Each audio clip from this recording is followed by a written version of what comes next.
Hello everyone, Derek Barefoot here on the Typologetics YouTube channel. I don't have my wife May here. She had to work tonight and I'm a little late with this video. It's been a few days that were hectic and I didn't get back as quickly as I would like to. But we're going to continue. It's a study on evidence for the resurrection of Jesus, and indirect evidence, as I've said, for the resurrection comes from Jesus' fulfillment of prophecy. And at the top of the list of Old Testament prophecies that are usually identified is that from Isaiah 53, the suffering servant. And so we're going to continue with that study. Let's open with a word of prayer. Father, please be with us. Enlighten our hearts and allow us to reflect the light of truth toward others as a witness to them. In Christ's name we pray. Amen. So we've been following several threads having to do with Isaiah 53. I took some time to explain that the Jewish view, or a very common Jewish view of Isaiah 53, is that it is personifying the faithful remnant of Israel who suffered down through history in order to be a light and a witness to the Gentiles. And I don't think that that view is 100% wrong, or that it is incorrect by virtue of being incomplete. For one thing, I said that that passage which we read on the suffering servant who has to bear the sins of many and intercede for them, and then in the end is vindicated, that we could not separate that vindication of the faithful remnant of Israel from the Messiah, who clearly, according to other scriptures, is a figure who arises precisely at the point where this vindication occurs. We saw that in Isaiah 11, Isaiah 32, as just being two examples.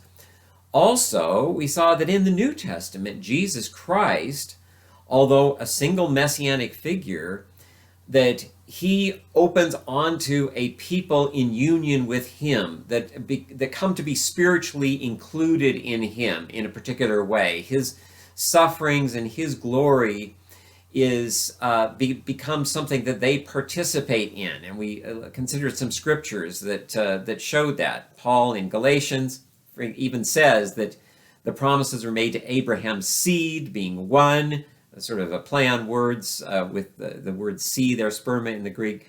He said, but then he said, if you are in Christ, then you are part of the seed of Abraham. So the one sort of becomes many, includes many by ministering salvation to them and receiving them sort of into under the umbrella, so to speak, of his purpose in God's plan for salvation. So I'd like to look at another Old Testament text that sort of also leans in that direction, that the king, or the exalted Messiah figure, does not stand completely by himself. He is a singular figure, but the people of God come into view, sort of through him, behind him, in him, so to speak. And we just want to explore that because we did that in the case of Jesus, as I said, in the New Testament. And we did look at scriptures, for example, in Isaiah 6, that showed that a king was taken to represent, sort of summarize his people. But I want to take a look at another one before we go further, and we're going to get back to Isaiah 53 soon enough. If you go to Daniel chapter 7, there's an interesting image here that we need to take a look at. Now, in Daniel 7, we have Daniel seeing a vision of empires that would arise one after another, and that then they would be succeeded and actually swept away by the kingdom of God. And so this, again, is a view of the course of world history ending with the vindication of God's people, their glorification, the restoration of all things in God's purpose after the dominance of the Gentile nations has run its course. So if you go to Daniel 7 with me, you'll see an introduction in verse 1 of Daniel 7, and then starting in verse 2 and going through verse 14, there's the actual description of the vision. Now, we won't read this whole thing, but Daniel sees 4 beasts arise one after another. There's one that is a lion with wings of an eagle. Then there's a second one that looks like a bear. A third one looks like a leopard. And then there's a 4th beast that was terrifying. It has 10 horns, and it has iron teeth, and it is sort of a blasphemous, oppressive kind of power. And then after seeing these beasts, including the last and most fearsome of them, that we conclude in verse 8, then he sees something else. So if you look at verse 9 of Daniel 7, it says, I kept looking until thrones were set up, and the Ancient of Days took his seat. His vesture was white like snow, the hair of his head like pure wool. His throne was ablaze with flames. Its wheels were burning fire. So this is obviously a vision of God seated in glory. It says in verse 10, a river of fire was flowing and coming out from before him. Thousands upon thousands were attending him, and myriads upon myriads were standing before him. And he sees the beast destroyed in verse 11. The dominion of the beasts as a group is taken away. And then in verse 13, he says, I kept looking in the night visions, and behold, with the clouds of heaven, one like a son of man was coming, and he came up to the Ancient of Days and was presented before him. So he sees this human-like figure, deliberately contrasting the human appearance of this godly figure with the beastly character of the powers that he has seen represented by these different animals. And it says in verse 14, to him, that is to this Son of Man, this human-like figure, to him was given dominion, glory, and a kingdom that all the peoples, nations, and men of every language might serve him. His dominion is an everlasting dominion which will not pass away, and his kingdom one which will not be destroyed. This exalted human figure who has given dominion over all peoples, is given universal rulership, immediately puts one in mind of the figure of Messiah, who was going to come in David's line. His throne would last forever. In Psalm 72, Solomon is used as a kind of prototype of this figure, but it says that all the nations would serve him, just as it says about the Son of Man here. So it's hard not to associate this Son of Man with the Messiah, with the coming king in the line of David. And in fact, in Jewish literature from around the time of Jesus, say ranging from a couple of centuries before to a couple of centuries afterwards, right in that window, we do have some Jewish literature that uses this Son of Man figure as an obvious portrayal of the Messiah, as a messianic figure. And that's not universal in Judaism, but we do find that was taken in some quarters as a messianic portrait, if you will, here in Daniel 7. However, the way that the chapter is set up, Daniel sees the vision, and we get the description in verses 2 through 14, as I said, but then the interpretation of the vision. There's an interpretation beginning in verse 15, because Daniel wants to know exactly the meaning of this vision more specifically, so he approaches a figure, an angelic figure presumably, that is standing by and asks for an interpretation. And in verse 17, he's told that the 4 beasts are 4 kings or national powers that would stand up. And then the interpretation sort of doesn't go in lockstep with every sort of descriptive phrase of the vision. It gives sort of the gist, as it were, of the vision's meaning.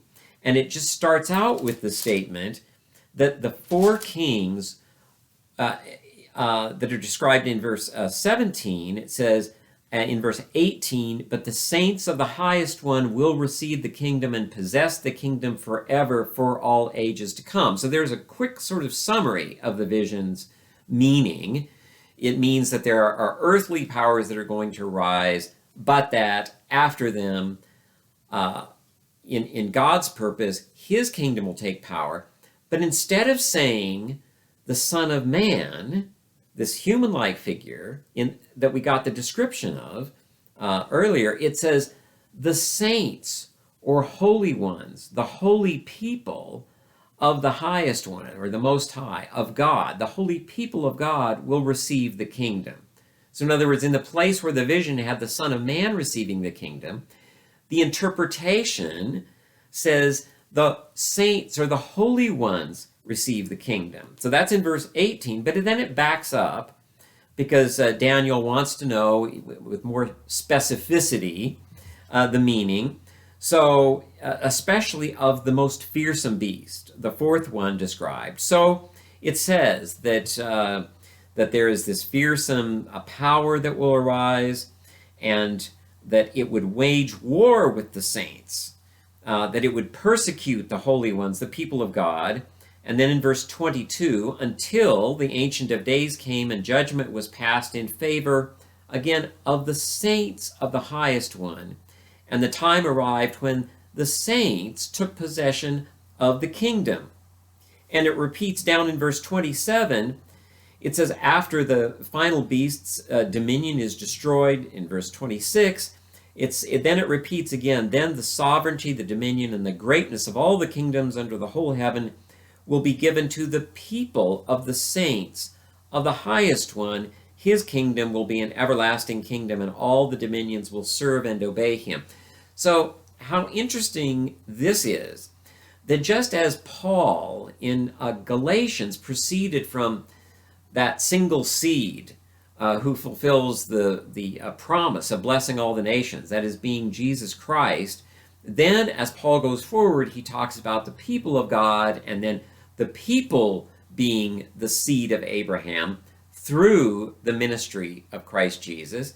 If you are in Christ, then you are the seed of Abraham, he says.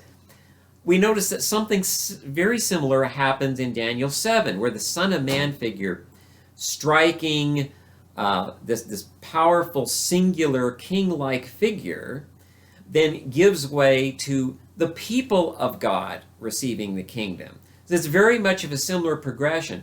The portrait that we got earlier in 7 verse 13 and 14 is so distinctive and seems to relate so directly to what is said about the Messiah promised in the line of David, that it's hard not to see that as the single king who was promised to come.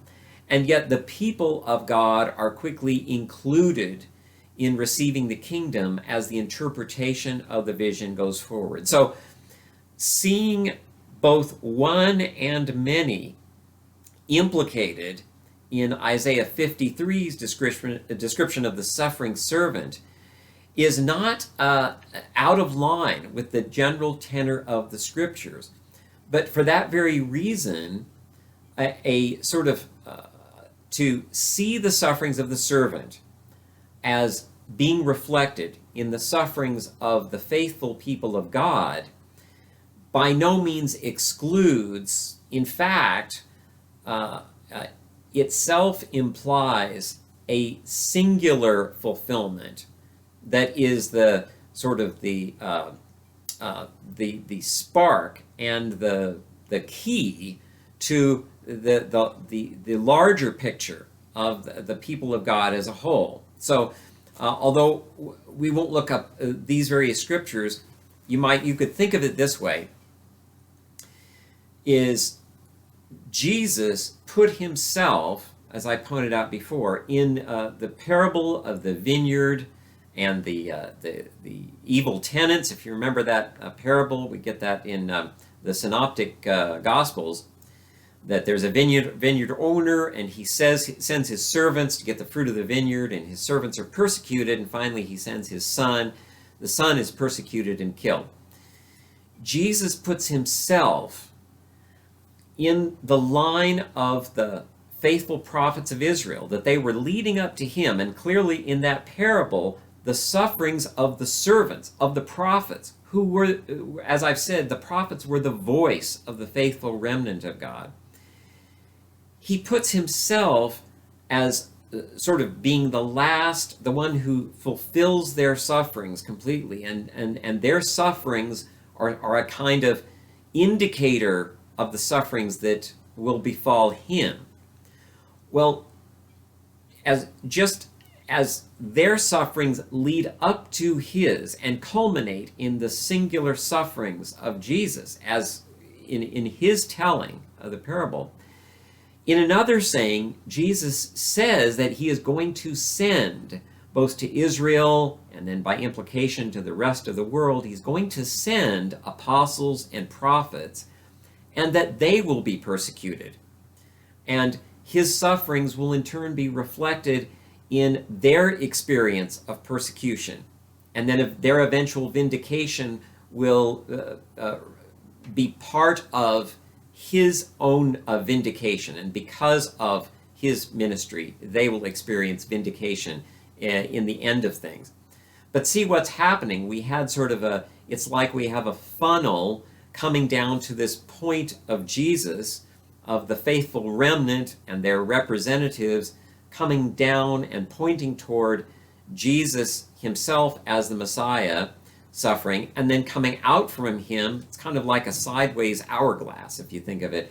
Then coming out from Jesus, there are the people of God, which in a way are continuous with that faithful remnant of Israel. The faithful remnant becomes the seed of the church, if you will, all of which, of course, were originally Jews from Israel.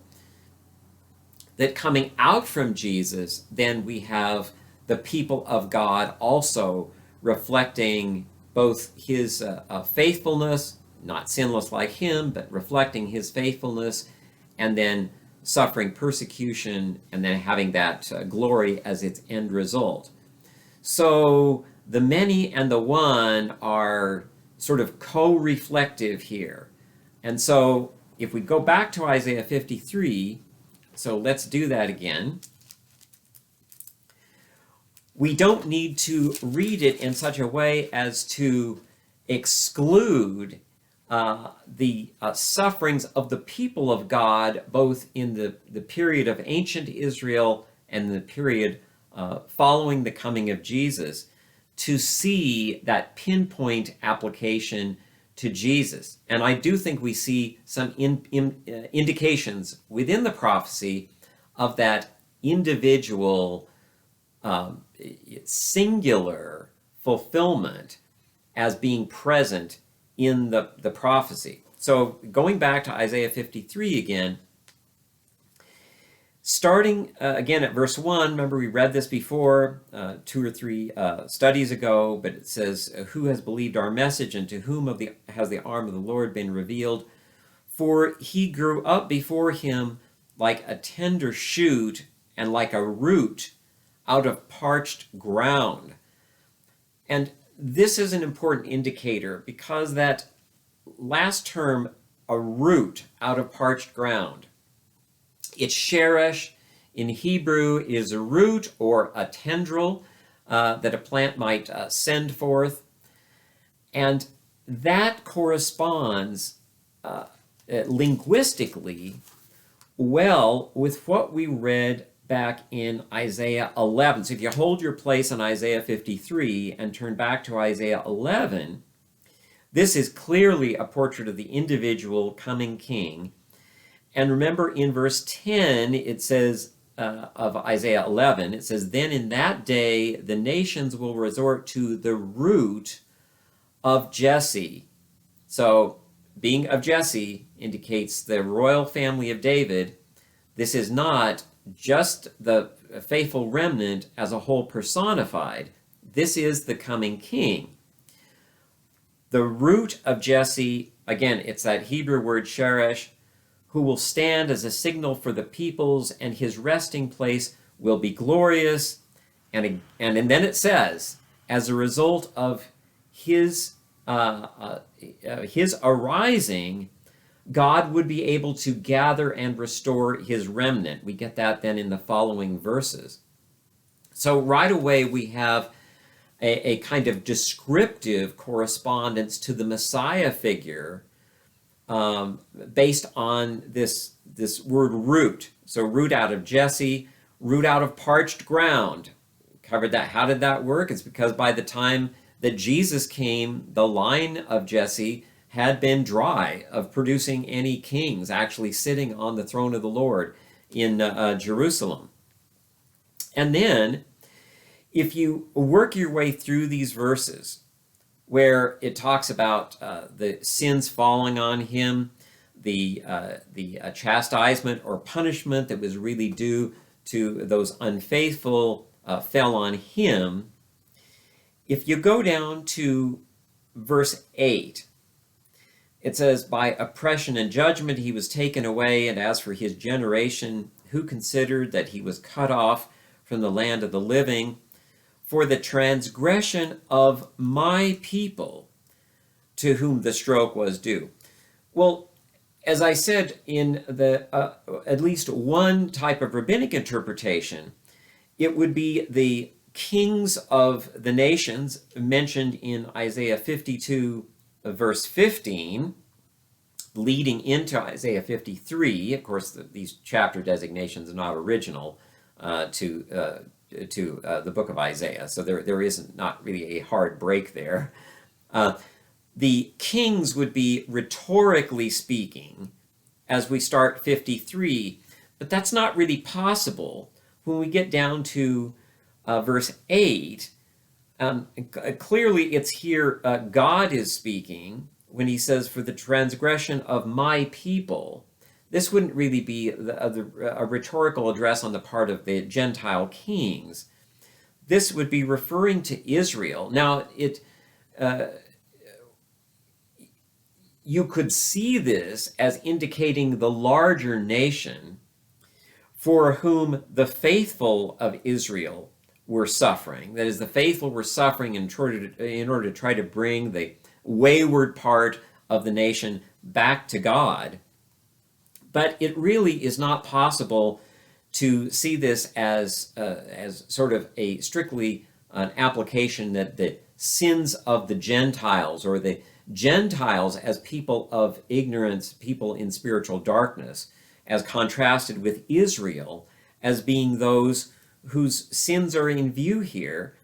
This has to really be that the sins of Israel are the reason for this figure of the suffering servant being both persecuted and then cut off from the land of the living.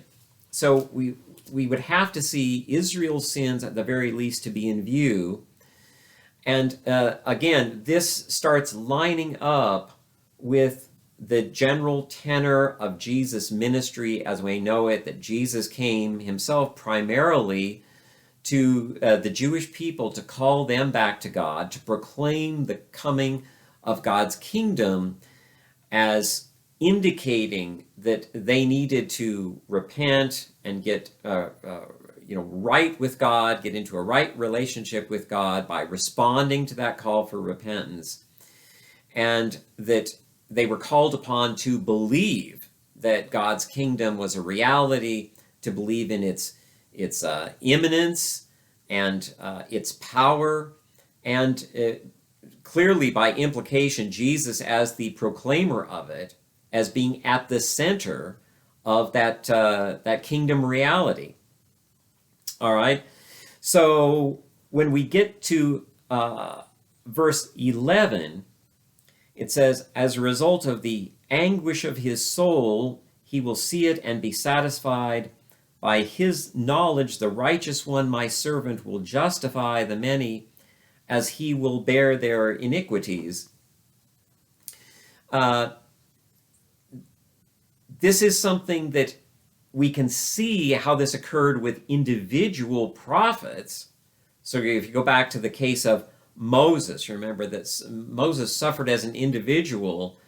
He was threatened with stoning. He said that the complaints of the people were too much for him to bear at one point. If you look in the book of Numbers, we see that, or the ministry, say, of the prophet Jeremiah or Ezekiel among the community in Babylon, that the prophets suffered, although being a voice for a faithful remnant, they suffered as individuals under the sins of the nation. That the servant here becomes the paradigm example for that individual suffering in order to provide the knowledge of God to many and bear their iniquities, obviously including the iniquities of Israel. That wouldn't be limited necessarily to the iniquities of Israel, but the iniquities or the sins of my people are front and center, going back to verse 8. So that's why we see the alignment becoming more close with Jesus as someone who, from the line of Jesse, that is someone in a position to fulfill those promises made specifically for a Davidic king, that he, as undertaking and experiencing in himself everything that's described here, did so in order first to call Israel back to God. And then through Israel, of course, the message would go out to the Gentiles. And that's another general progression we find in the prophets, that with Israel's cleansing, forgiveness, with Israel's recovery comes opportunities for the Gentiles to come to know God and be blessed as well, and for the original Abrahamic promise to be fulfilled. So we have more to say about how Jesus' ministry specifically relates to this. I'm going to get to that in the next installment.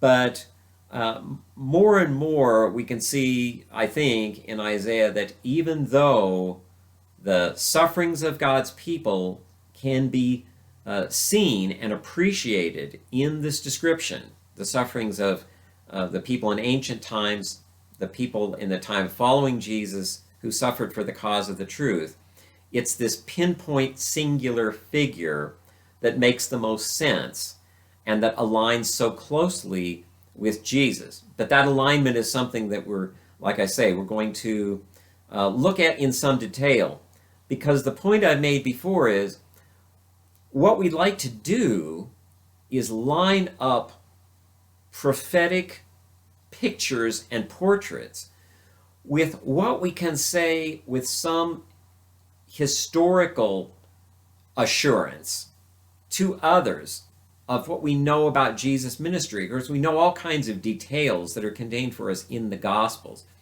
But if you look at what can you say according to historical evidence, sort of as an objective case that historian looking at it, well, a historian could quibble over various details of this or that incidents of what Jesus said or did, but they would, again, broadly speaking, say that we can know certain things with historical assurance about Jesus, that he was a preacher of God's kingdom, that he was a healer, that he was known for casting out demons, that he was known for associating with some of the disreputable elements of Jewish society in some way, that he unsettled authorities in Jerusalem, that he was crucified by the Romans.